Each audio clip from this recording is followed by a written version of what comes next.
आपली संस्कृती, आपले संस्कार सदा राहू दे आपल्या सोबत. भारताच्या महान ग्रंथांचे आणि काव्यांचे संपूर्ण संकलन. सबस्क्राईब करा तिलक.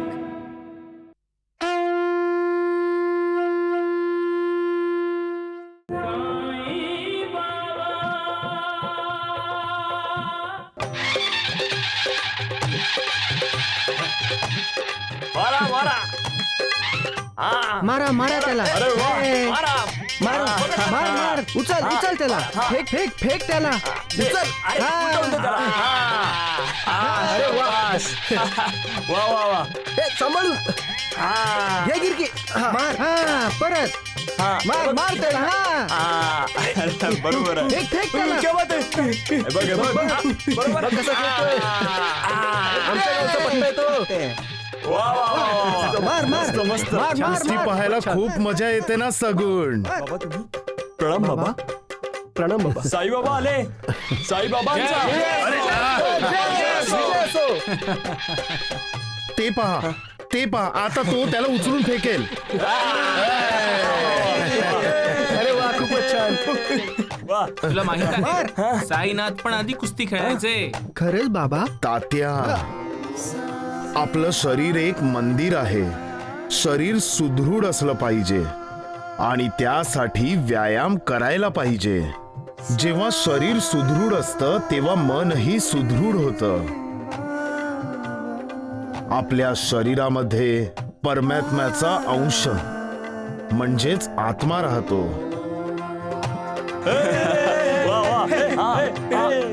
माझ्या मनाला आणि शरीराला खूप काही करायचंय बाबा. अरे मग तुला कोणी अडवलं तात्या? द्वारकानाथने.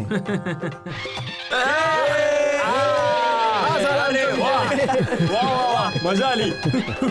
उठ ना उठ. अरे उठ. अरे उठ उठ उठ लवकर. अरे मारसापतीजी, जर द्वारिकानाथ शिर्डीत असताना तर मी त्याच्याशी कुस्ती खेळलो असतो. आणि त्याला दोबी पछाड मारून ना चारी मुंड्या चित्त केलं असतं. पण द्वारिकानाथजी आहेत कुठे? अहो माळसापतीजी, तो ढोंगी जिथं कुठं असेल साईबाबांच्या विरुद्ध नक्कीच षडयंत्र रचत असेल. वैद्यबुवा अरे राम राम राम द्वारकानाथजी. त्या ढोंगी साई बाबाला शिर्डीच्या बाहेर काढण्याची कारस्थान करता करता आपणच शिर्डी बाहेर आलो आहे, असं नाही वाटत का तुम्हाला? धीर धरा वैद्यबुवा, धीर धरा. अशी खेळी खेळेन, अशी खेळी खेळेन ना मी की त्या साईबाबासाठी काळ बनेल ती काळ. धीर धरा वैद्यबुवा.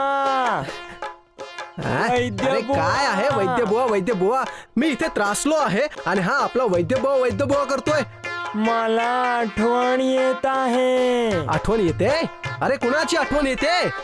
शिर्डी शिर्डी शिर्डी. पाहताय ना द्वारकानाथजी, ह्याला आपण प्रश्न पडला आहे की आपण शिर्डीला कधी जायचं ते. अहो शिर्डीच्या साईबाबांची आठवण येते. मूर्ख कुठला. अरे तुझं डोकं तर ठिकाणावर आहे ना. आधी होता, पण आता तुम्हा तिघांच्या सोबत राहून माझ्या डोक्याची आगगाडी झुक झुक करून रुळांच्या खाली घसरली. अरे मूर्ख कुठला नालायका.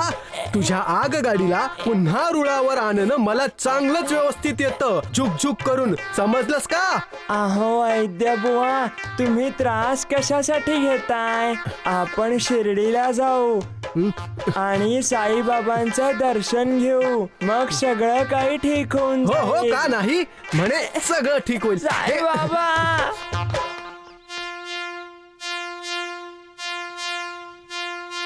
समजत नाहीये केव्हाच आम्ही म्हणतोय की मला साईबाबांची आठवण येते. माझी का आठवण काढतोयस तू धोंडू?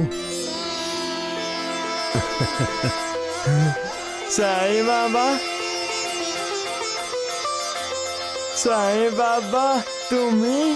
जो माझे चांगल्या मनाने स्मरण करतो मी त्याच्या सोबत असतो.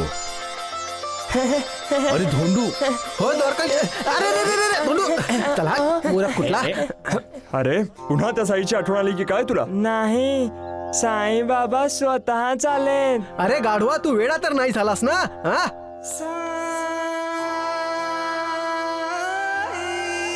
साई इथं अरे राम राम. पाहिलं तो वैद्य बुवा, मी खोटं नाही बोलत.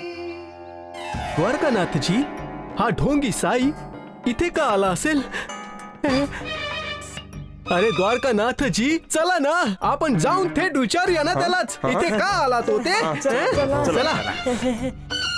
या ए साई,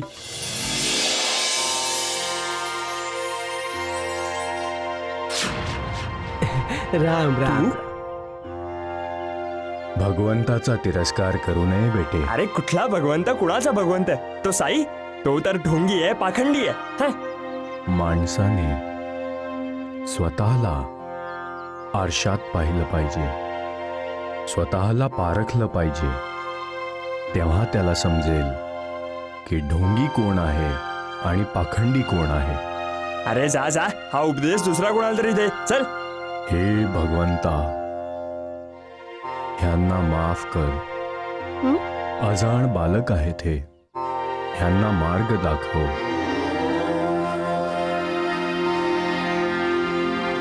अरे गाढवा नालायका, तुझे डोळे आहेत की खड्डे? तुला हा साई दिसतोय काय? नालायक कुणीकडचा, खाऊन खाऊन आंधळा झालाय. चला चला. राम राम राम. साई कथा अनंत है, साई नाम अनमोल, जन्म सफल हो जाएगा, साई साई बोल.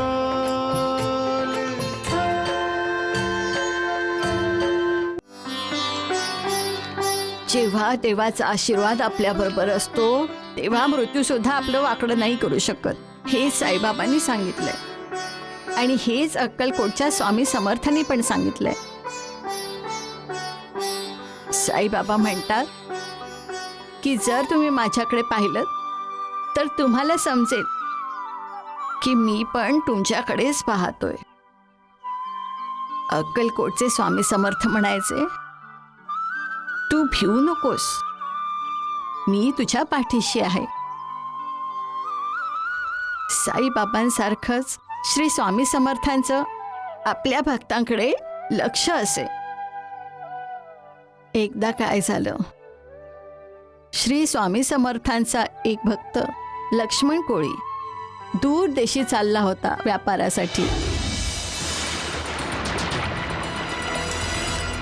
वादळ येतं मित्रांनो, आपली नाव फिरवा आणि लवकरच किनाऱ्याकडे चला. अहो, पण इतक्या वादळात नाव कशी काय वळवणार? पाहताय ना, आपण वादळात अडकलोय. आता आपण नाही वाचणार लक्ष्मण भाऊ. अक्कलकोट स्वामीजी, आम्हाला वाचवा, आम्हाला वाचवा स्वामीजी, आम्हाला वाचवा. वाचवा, आम्हाला वाचवा. स्वामीजी आम्हाला वाचवा. अक्कलकोट स्वामीजी आम्हाला वाचवा. आम्हाला वाचवा स्वामीजी. आम्हाला वाचवा महाराज, महाराज. स्वामी समर्थ दीनदया प्रभू जगन्नाथ. स्वामी समर्थ दीनदया प्रभू जगन्नाथ. दंडवत चरण वंदना नमस्ते पूलोक तेरा, प्रेम आलिंगन आनंद से पूजूं, करूं आरती नाम जपूं. त्वमेव माता च पिता त्वमेव, त्वमेव बंधु च सखा त्वमेव, त्वमेव विद्या द्रविणं त्वमेव, त्वमेव सर्वं मम देव देव. कायेन वाचा मनसेन्द्रियैर्वा बुद्ध्यात्मना वा प्रकृति स्वभावात् करोमि यद्यत् सकलं परस्मै नारायणेति समर्पयामि. अच्युतं केशवं राम नारायणं कृष्णदामोदरं वासुदेवं हरिं श्रीधरं माधवं गोपिका वल्लभं जानकी नायकं रामचन्द्रं भजे. हरे राम राम राम हरे हरे, हरे कृष्ण कृष्ण कृष्ण हरे हरे, हरे हे तर एखाद्या नदीचं पाणी दिसतंय. राम हरे हरे, हरे कृष्ण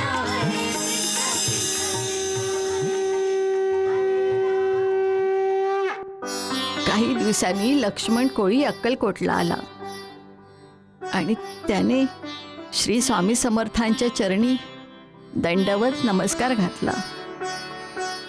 तेव्हा सगळ्यांना समजलं की स्वामी समर्थांनी त्याच्या डुबणाऱ्या नावेचं, त्याचं आणि त्याच्या साथीदारांचं रक्षण केलं. महासापतीजी, गुरुजी,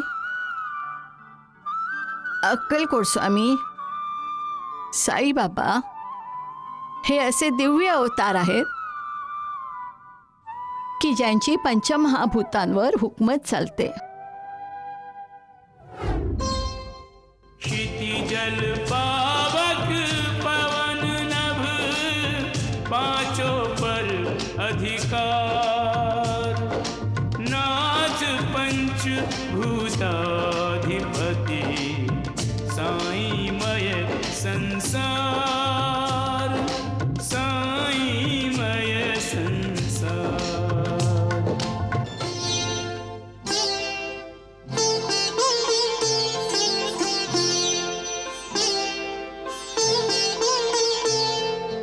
जब साईं बाबा ने आदेश दिया जल को, तो जल बना तेल और दीपक जलाए हैं.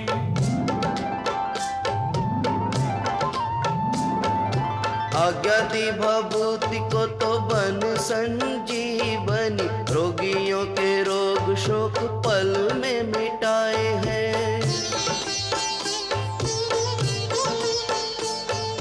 पवन महक रही साईं की सुगंध से, जो गगन की पूछो तो वो गगन से आए हैं. शांत हो जा कह कर साईं बाबा, धधकती ज्वाला को नियंत्रण में लाए हैं.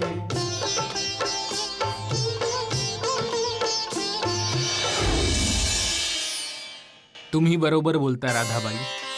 असे अवतार समाजाचं मार्गदर्शन करण्यासाठी आणि लोकांचं कल्याण करण्यासाठीच अवतीर्ण होत असतात. यदा यदा हि धर्मस्य ग्लानिर्भवति भारत, अभ्युत्थानं धर्मस्य तदात्म्यानं सृजाम्यहम्, परित्राणाय साधूनां. जेव्हा जेव्हा धर्माची हानी होत असते, तेव्हा तेव्हा सज्जनांचं रक्षण करण्यासाठी आणि दुर्जनांचा नाश करण्यासाठी ईश्वर अवतार घेतो. अवताराचा अर्थ काय आहे? अवतार शब्द अव आणि त्री पासून बनलाय.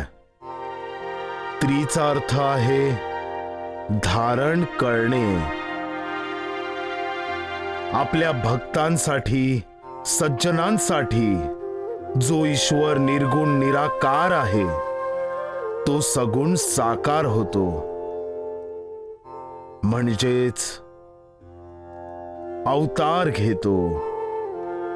देव जेव्हा कुठलंही शरीर धारण करतो, तेव्हा भक्त त्याला संत म्हणतात, सद्गुरु म्हणतात. हेच संत, हेच सद्गुरु विश्व कल्याणाचं काम करतात. या जगात संत देवाचे प्रतिनिधी बनून येतात, पण ह्या शरीराची मर्यादा असल्याने त्यांच्या कार्यकाळालाही माणसासारखी काही मर्यादा असते. आणि मग जेव्हा कार्यकाळ समाप्त होतो, तेव्हा हेच सद्गुरु, हेच संत आपल्या शरीराचा त्याग करून परब्रह्म परमात्म्यामध्ये, ईश्वरामध्ये विलीन होऊन जातात.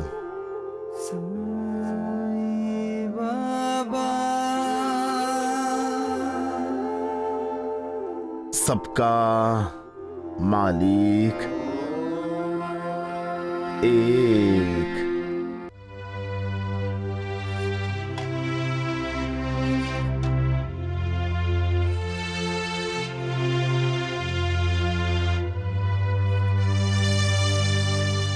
बसा ताई. काकाजी, आम्ही तुमच्याशी बोलायला आलोय. बोला. उमाकांत आणि सुकन्यामुळे गावातलं वातावरण बिघडत चाललंय काकाजी. आजपर्यंत गावात विधवांचा विवाह झाला नाहीये काकाजी. आणि नाही होणार. आणि म्हणूनच तुम्ही हा विषय इथेच सोडून द्या. उमाकांत आणि सुकन्याचे लग्न आम्ही नाही होऊ देणार. जर तुम्ही आमचं म्हणणं ऐकलं नाहीत तर आम्ही तुम्हाला गावातून आणि समाजातून बहिष्कृत करून टाकू. समजली सुषा?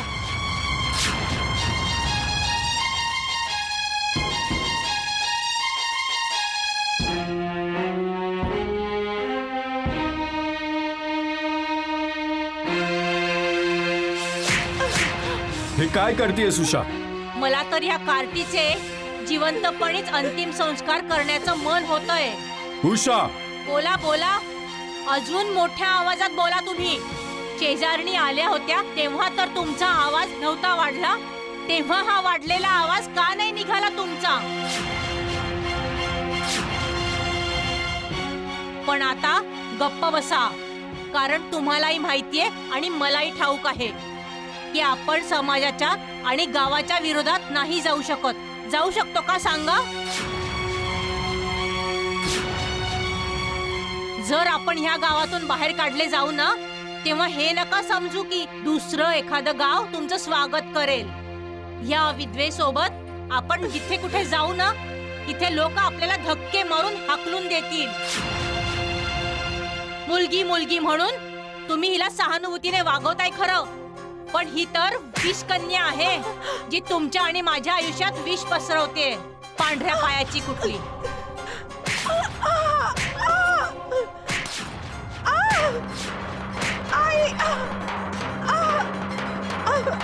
चालती हो, चालती हो, चालती हो. आईला मला मारू नको म्हणून. जा. बाबा ऐका ना, ऐका ना बाबा. निर्लज्ज कुठली. हे घे. नको नको मारू आई, नको मारू मला, नको मारू. भगवंता, तू ही बघ्याची भूमिका घेतलीस. लोक तर म्हणतात की ज्याचं कोणी नाही त्याच्यासाठी तू असतोस. तर मग का तिची मदत करत नाहीयेस? का देवा, का तिचे डोळे का पुसत नाहीयेस? का तिची सुटका करत नाहीयेस आणि त्या निष्पाप जीवाला कशाची शिक्षा देतोयस देवा? कसली शिक्षा देतोयस? तू तर नेहमी म्हणतोस देवा की सच्च्या मनाने तुला अर्पण केलेला एक अश्रू देखील तुला जिंकण्यासाठी पुरेसा असतो. इथं तर अश्रूंचा महासागरच अर्पण केला जातोय आणि तू शांत आहेस. आपल्या योग निद्रेतून उठ देवा, उठ. आपल्या कृपेचा, आपल्या दयेचा आणि आपल्या करुणेचा वर्षाव कर देवा, देवा. आई वडिलांनी तिला दूर लोटलंय तर निदान तू तिला आपलंस कर देवा. आई सप्तशृंगी देवीचं, आई सप्तशृंगी देवीचं, आई सप्तशृंगी देवीचं.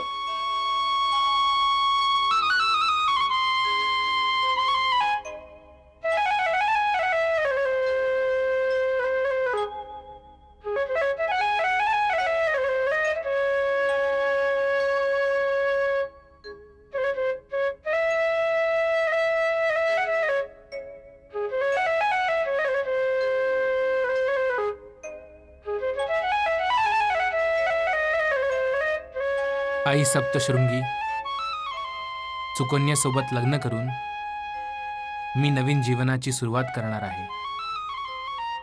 मला तुझा आशीर्वाद हवाय आई, आणि तुझा आशीर्वाद सदैव माझ्यासोबत असू देत. जय आई सप्तशृंगी.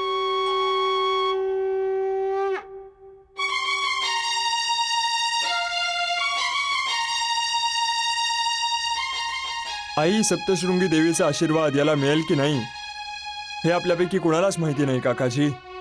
पण आम्ही हे नक्कीच सांगू शकतो की तुमचा आशीर्वाद उमाकांत सोबत नक्कीच आहे. म्हणूनच तर तुमच्या समोर तो देवीकडे आशीर्वाद मागत होता. गावाचा निर्णय ठाऊक आहे ना तुम्हाला? जर तुम्हाला तो निर्णय मान्य नसेल तर हे गाव सोडून निघून जा.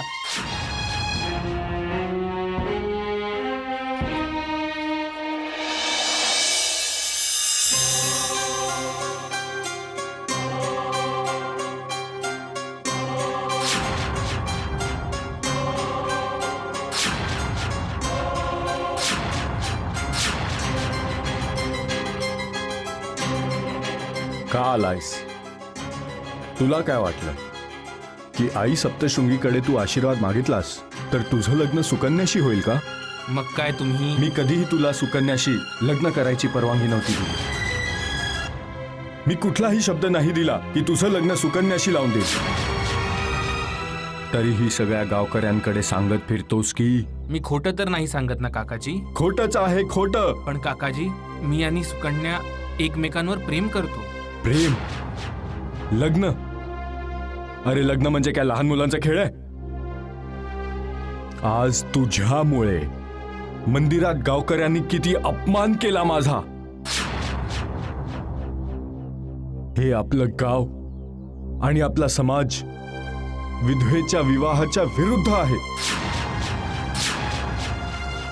नाही होऊ देणार हे तुमचं दोघांचं लग्न. नाही होऊ देणार.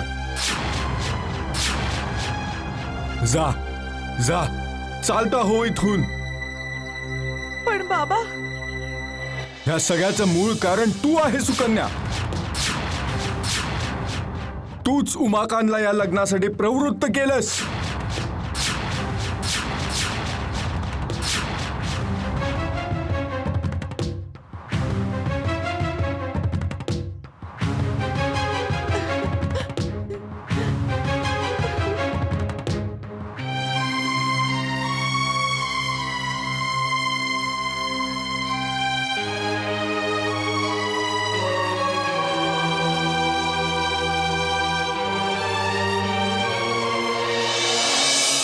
आपले संत म्हणून गेलेत की या जगात असा एकही मनुष्य नाही सापडणार जो सुखी असेल. भगवंताने बनवलेल्या ह्या जगात सगळेच सुखाच्या शोधात आहेत, पण सुखी कुणीही नाहीये. सुख काय आहे? सुख मनाची शांती आहे. ज्याच्याकडे मनात शांती आहे तो सुखी आहे. कारण अशांत मनाचा माणूस सुखी असूच नाही शकत. मन अशांत का होतं? जेव्हा काही हवं असतं ते मिळत नाही तेव्हा मन अशांत होऊन जातं. कुठल्याही गोष्टीची लालसा, कामना, इच्छा, आकांक्षा, महत्वाकांक्षा या गोष्टीचा लोभ ज्याला आहे त्याचं मन कधी शांत होऊ शकत नाही. आणि अशांतीमुळे माणूस काम, क्रोध, दंभ, मद, मोह, मत्सर अशा विकारांच्या आहारी जातो. मग मनुष्य ईश्वरापासून दूर जातो. परंतु माणूस कधी कधी परिस्थितीपुढे विवश होऊन जातो. पारिवारिक अडचणींमध्ये अडकलेल्या माणसाच्या मनाचं स्वास्थ्य बिघडू शकतं. कुटुंबातले लोक जेव्हा त्याला छळू लागतात तेव्हा तो अशांत होतो. पती पत्नीवर चिडतो, बाप मुलीवर रागावतो. इतकंच काय तर तो हेही विसरून जातो की मुलीला तर फुलासारखं जपायचं असतं, तिच्यावर माया ममता करायची असते आणि उलट तो तिच्यावर हात उगारतो.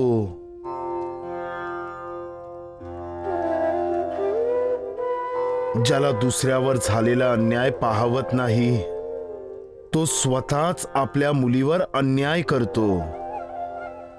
का?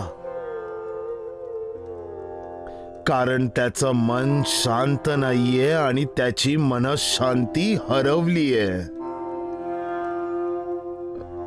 बिघडलेल्या मनस्वास्थ्याचा माणूस ना हा विचार करू शकतो ना समजू शकत की काय खरंय काय खोटंय काय चूक आहे काय बरोबर आहे काय न्याय आहे काय अन्याय काय धर्म आहे काय अधर्म.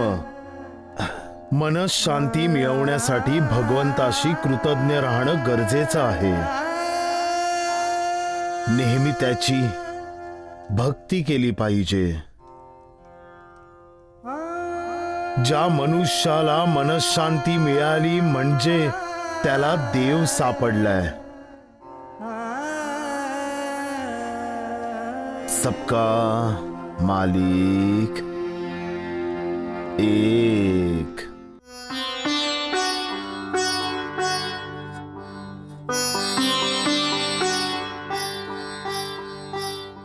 प्रतिभा, हा, तू माझी अंगठी पाहिलीस का? सोन्याची अंगठी? हो तीच. आंघोळीच्या वेळेस ती मी काढून खिडकीवर ठेवली होती आणि नंतर मी ती उचलायला विसरलो. आता पाहिलं तर तिथे अंगठी नाहीये. मालकीणबाई, मी प्रसादचे सगळे कपडे धुवून अंगणामध्ये वाळत घातले आहेत. उर्मिला, यांची सोन्याची अंगठी कुठे? माणसाकडून चुका होतात उर्मिला. चल आता यांची अंगठी यांना परत दे. पण मालकीणबाई, माझ्याकडे कुठलीही अंगठी नाहीये. मी तुला परत एकदा सांगते, यांची अंगठी यांना परत देऊन टाक. मी तुला काही नाही म्हणणार. मी खरं बोलते मालकीणबाई, मी अंगठी पाहिली देखील नाही. मग ठीक आहे, मला आता पोलिसांना बोलवायलाच पाहिजे. माझ्यावर विश्वास ठेवा मालकीणबाई, माझ्याकडे अंगठी नाहीये. तू अशी नाही ऐकणार. तुम्ही पोलिसांना बोलवा. जाऊ दे प्रतिभा, चूक माझी आहे.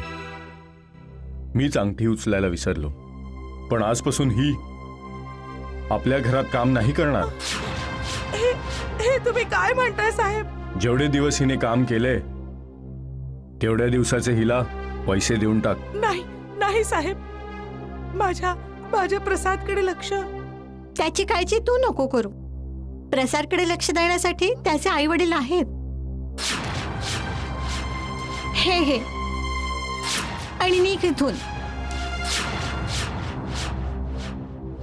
हे पहा मालकीणबाई, मी पुन्हा सांगते तुम्हाला, तुमचा काहीतरी गैरसमज झाला. तरीही आता आम्हाला तुला कामावर ठेवायचंच नाहीये. तू जाऊ शकतेस. मालकीणबाई,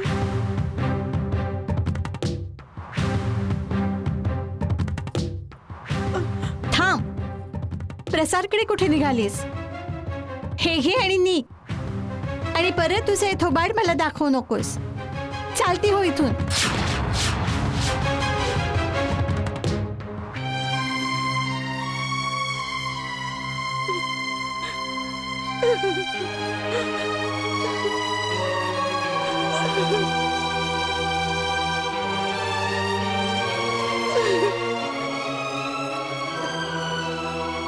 उर्मिला, चला माझ्यासोबत चला. कुठं? आपल्या गोपाळला आणायला. गोपाळला आणायला? तुला गोपाळ कुठे आहे हे ठाऊक आहे का? हो, तो त्या घरात राहतोय ज्या घरात मी काम करत होते. करत होती?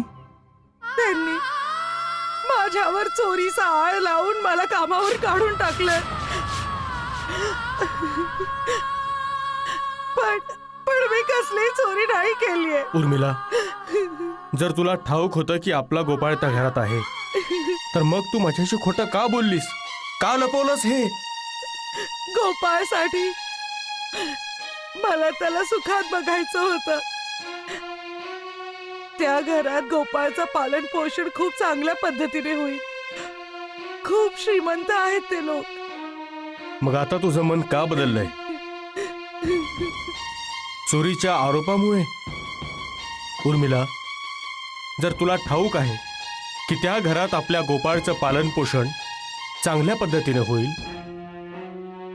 आणि आपल्या गोपाळचं भविष्य त्या घरात चांगलंच घडेल आणि त्याला आईवडिलांचं प्रेम पण मिळतंय, मग का आपल्याच मुलाचं भविष्य खराब करतेस?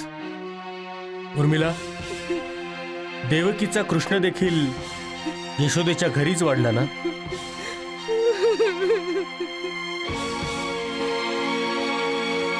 साईं बाबा, साईं बाबा, जय साईं बाबा, जय साईं. देवा देवा ऐका. देवा बाबा थांबा बाबा. बाबा थांबा.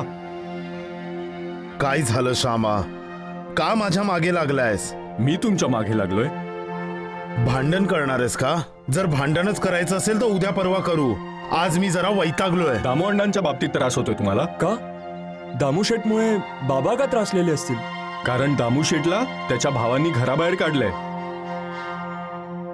तुमच्या भक्ताची ही अवस्था देवा.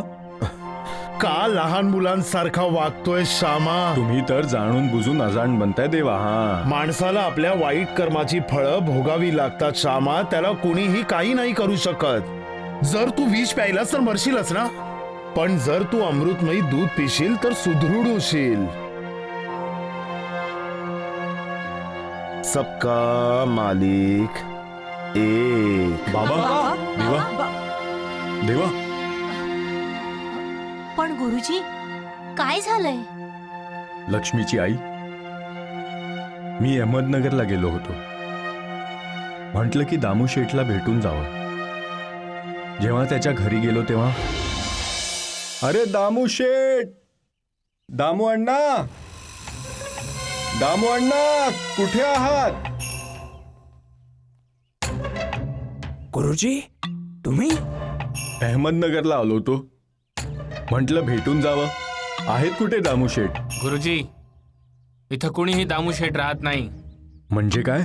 याचा अर्थ असा आहे गुरुजी, या घराचे मालक शंकर शेठ आहेत, दामू शेठ नाहीत.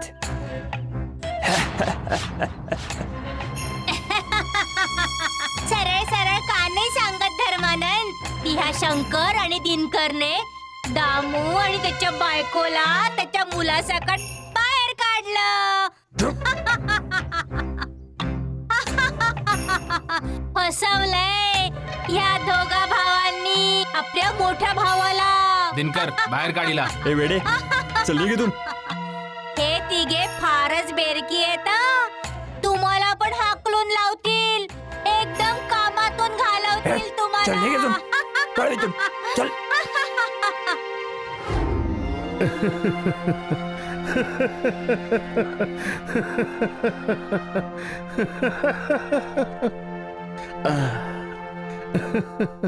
देवा देवा तुम्ही हसताय? तुमच्या भक्ताला फसवलं गेलंय साईनाथ. म्हाळसापती, फसवणाऱ्याने स्वतःलाच फसवलंय, माझ्या भक्ताला नाही. लोक हे का विसरतात की जेव्हा ते एखाद्या बरोबर विश्वासघात करतात तेव्हा ते स्वतःचाच विश्वास गमावून बसतात. पण बाबा, दामू शेठवर तर अन्याय झाला ना? जे अन्याय करतात त्यांचा न्याय तो भगवंत करतो नानावली. आणि ज्याच्यावर अन्याय होतो त्याचं काय? त्याचाही न्याय तोच करतो. पण दामू शेठ तर सत्याच्या मार्गावर चालत होता. सत्याचं व्रत महाकठीण असतं. पावला पावलावर हे व्रत माणसाची परीक्षा घेत असतं. ही एक तपस्या आहे. ज्यांची तपस्या पूर्ण होते तो अग्नी परीक्षेतून बाहेर पडणाऱ्या सोन्यासारखा पवित्र आणि तेजस्वी होऊन जातो. म्हणजे तुम्ही दामू शेठची परीक्षा घेताय का देवा? श्यामा, परीक्षा भगवंत घेतोय, मी नाही. मी तर त्याचा एक सेवक आहे. कदाचित तुम्हाला बरं वाटेल. घे चहा घे. दामू, बोला बाईसाहेब. आम्ही शंकर शेठजींना होकार दिलाय. रागिणीच्या लग्नासाठी. ही तर खूपच चांगली बातमी आहे. दामू तू एकटा राहतोस का रे? नाही बाईसाहेब, माझी पत्नी आहे आणि एक मुलगा देखील आहे. अच्छा. दामू, उद्या तुझ्या पत्नीला सोबत घेऊन ये, आम्हाला बाहेर जायचंय.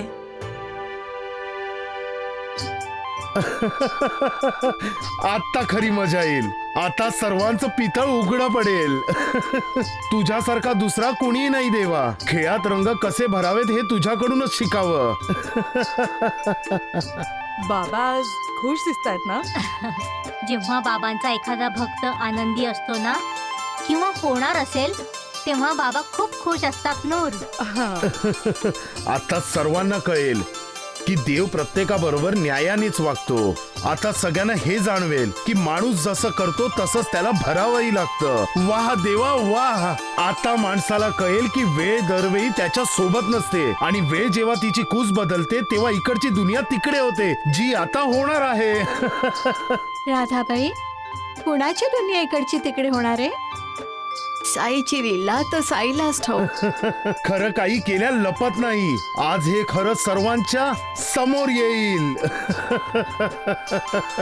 सबका मालिक एक. घर जरा साफसूफ करून घे धर्मानंद. अशी चकाचक कर की आल्या आल्या रागिणीवर प्रभाव पडेल. मला तर खूप विशेष वाटतंय शंकरदादा की दामूदादाने अजूनपर्यंत रागिणीला काही सांगितलं कसं नाही. सांगितलं नसेल कशावरून दिनकर, म्हणजे शेठ. पण एका श्रीमंत मुलाचं स्थळ कोणी नाकारू शकतं का?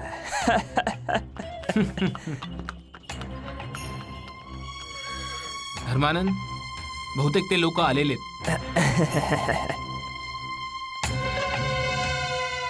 या या या भाऊराव या. नमस्कार नमस्कार. नमस्कार.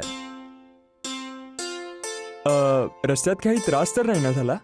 नाही नाही, आणि तसंही आम्हाला त्या बाईने रस्ता सांगितला.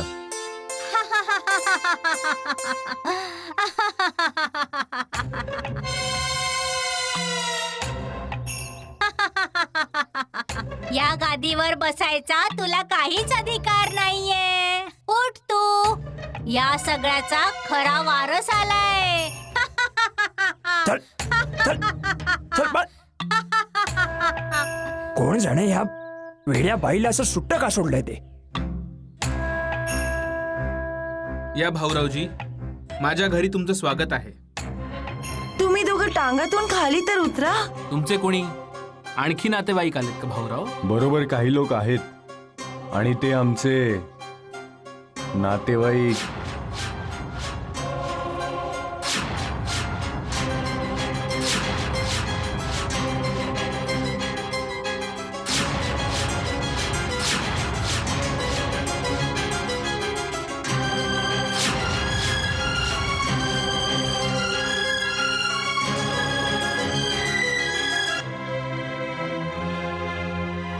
अरे दामूशेठ, तुम्ही? नमस्कार उर्मिला वहिनी.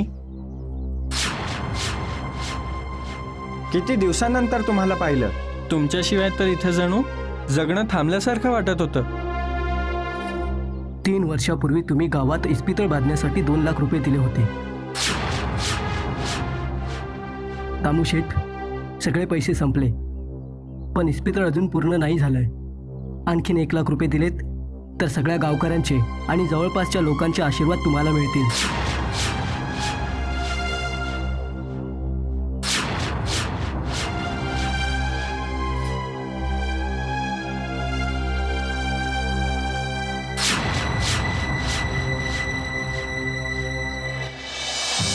अरे शंकर, दिनकर, पहा बरं कोण आलाय ते. कोण आहेस तू आणि ओरडतोयस कशासाठी? कुठे घुसतायत तुम्ही? तू कोण आहेस आणि इथं काय करतोयस?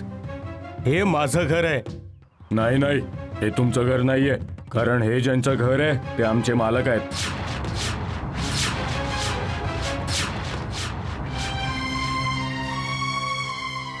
हे घ्या तुमचं सामान. ही आहेत कायदेशीर कागदपत्र, वाचून घ्या. यात स्पष्ट लिहिलंय की तू तुझ्या मर्जीने ही सगळी मालमत्ता आणि सगळा व्यापार माझ्या नावाने करून दिलायस. वाच वाच. भाऊरावजी, या आत या. या चला रामशेठ. असंच आता इथले लोक म्हणत होते ना तुम्हाला.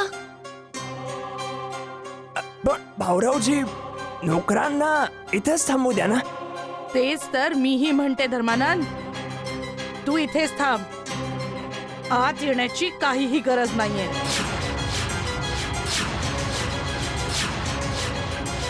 सुखधाम धनधाम साईराम साईशा गुणधाम यशधाम